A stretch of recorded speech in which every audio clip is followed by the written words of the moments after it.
कोतुले हिंद के नाम से एक नए आतंकी संगठन का पर्दाफाश किया पश्चिम बंगाल पुलिस के स्पेशल टास्क फोर्स ने। मुंबई एटीएस के इनपुट पर काम करते हुए डायमंड हार्बर के इलाके से 2 शख्स को गिरफ्तार किया गया। उनसे पूछताछ करने के बाद ये पता चला कि कोतुले हिंद नाम से एक संगठन जिसका कोई भी हिस्ट्री केंद्रीय या राज्य सरकार के पास नहीं है, ऐसे एक संगठन पनप रही थी डायमंड हार्बर के उस इलाके में। 2 शख्स को गिरफ्तार करके उनसे पूछताछ करने के बाद ये पता चला कि मुस्लिम बच्चों को गुमराह करना, उन्हें रेडिकलाइज करना और भारत के खिलाफ जिहादी तत्व उन्हें समझाना, ये इनका मूलतः लक्ष्य था और इस काम में ये जुटे हुए थे। साथ में पैसा इंतज़ाम करना भी इनका काम था। हालांकि पूछताछ के दौरान अभी तक ये खुलासा नहीं हो पाया कि ये ठीक किस आतंकी संगठन के साथ जुड़ा हुआ है, लेकिन सूत्रों के हवाले से खबर इसका तार कहीं ना कहीं बांग्लादेश में हुजी और पाकिस्तान और अलग अलग जगहों पर अलकायदा के जो स्लीपर सेल्स हैं उनके साथ जुड़ा हुआ था। इनके तरफ से इनके पास कोई भी आर्म्स ट्रेनिंग नहीं थी, ना ही इन्हें ये जिम्मेदारी दी गई थी।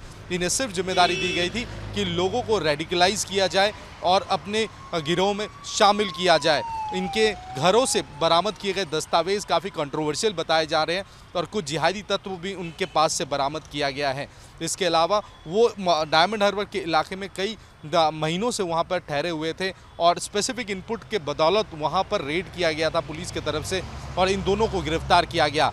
एक बार ये बात फिर से साबित हो गया कि पश्चिम बंगाल को किस तरह से आतंकी कॉरिडोर के तौर पर इस्तेमाल करते आ रहे थे और आज भी कर रहे हैं। लेकिन सबसे बड़ा सिरदर्द का जो सबब है वो पश्चिम बंगाल पुलिस के लिए और मुंबई एटीएस के लिए वो है कि ये जो आतंकी नया संगठन सामने आया है, ये आतंकी संगठन का मोडस ऑपरेंडाई क्या है, किस तरह से ये काम करते। सिर्फ इतना ही अभी तक पता चल पाया है कि रेडिकलाइज करना इनका काम था और इनके लिए पैसा भेजा जाता था। इनके आका कौन है, क्या खाड़ी के देशों से वो आते हैं या फिर वो पैसा पाकिस्तान से आता है, ये सूत्र ढूंढने की कोशिश इस समय स्पेशल टास्क फोर्स की पुलिस कर रही है। कुल मिलाकर ये कहा जा सकता है कि जिस तरह की छापेमारी अलग अलग जगहों पर हुई है, मुंबई में और पश्चिम बंगाल में लगातार अलकायदा से जुड़े हुए लोग गिरफ्तार हो रहे हैं और अब एक नए संगठन के लोग सामने आए जिन्हें गिरफ्तार किया गया है।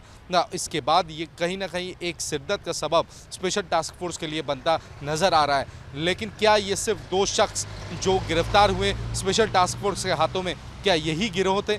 लेकिन नहीं, पुलिस का ये मानना है कि इनका तार दूर तक जुड़ा हुआ है और इनका जो संगठन है वो काफ़ी फैला हुआ है पूरे पश्चिम बंगाल में और पूरे भारतवर्ष में। तो और इस समय उन दोनों को पूछताछ करके और भी तत्व जानने की कोशिश में जुटी हुई हैं Paschim Bengal police. Video journalist Sumit Sarkar के साथ तपस सेन गुप्ता, न्यूज़ नेशन, कोलकाता।